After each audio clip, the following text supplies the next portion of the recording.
भक्ति भारत में आपका स्वागत है। अगर आपको वीडियो पसंद आए तो इसे लाइक करें, शेयर करें और ऐसे और भी भक्ति वीडियो देखने के लिए सब्सक्राइब करें। समतापुर नगर में मधुसूदन नाम का एक व्यक्ति रहता था। वह बहुत धनवान था। मधुसूदन का विवाह बलरामपुर नगर की सुंदर लड़की संगीता से हुआ था। एक बार मधुसूदन अपनी पत्नी को लेने बुधवार के दिन बलरामपुर गया।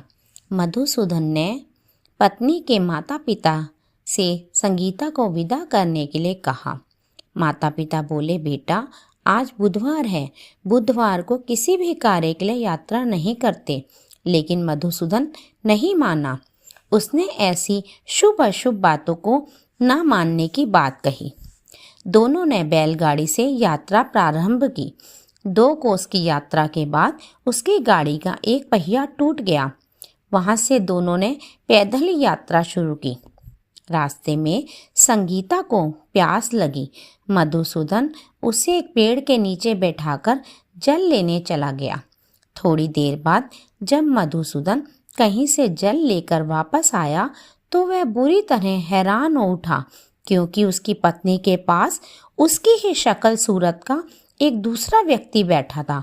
संगीता भी मधुसूदन को देखकर हैरान रह गई। वह दोनों में कोई अंतर नहीं कर पाई। मधुसूदन ने उस व्यक्ति से पूछा, तुम कौन हो और तुम मेरी पत्नी के पास क्यों बैठे हो?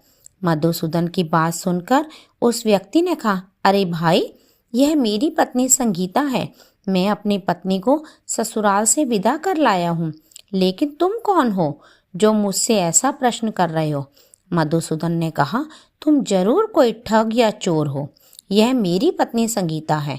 मैं इसे पेड़ के नीचे बैठाकर जल लेने गया था।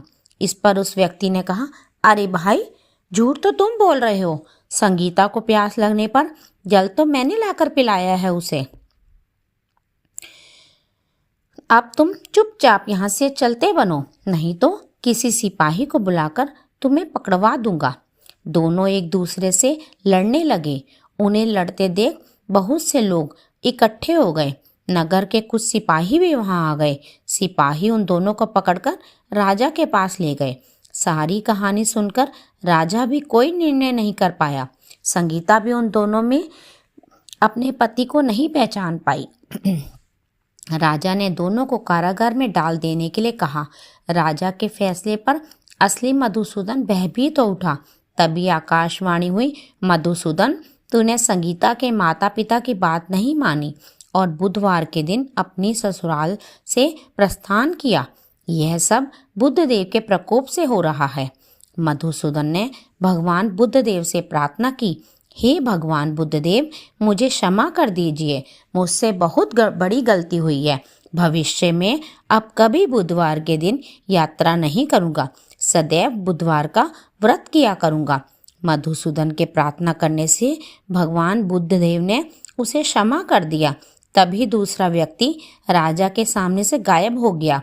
राजा और दूसरे लोग इस चमत्कार को देखकर हैरान हो गए।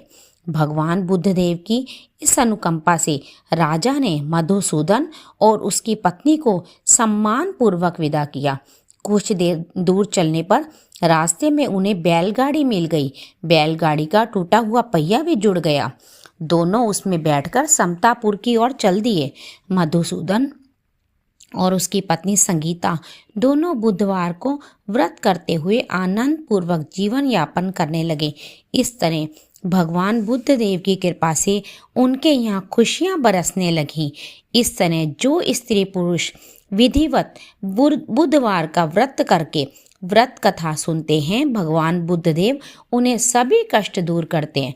जय बुद्धदेव।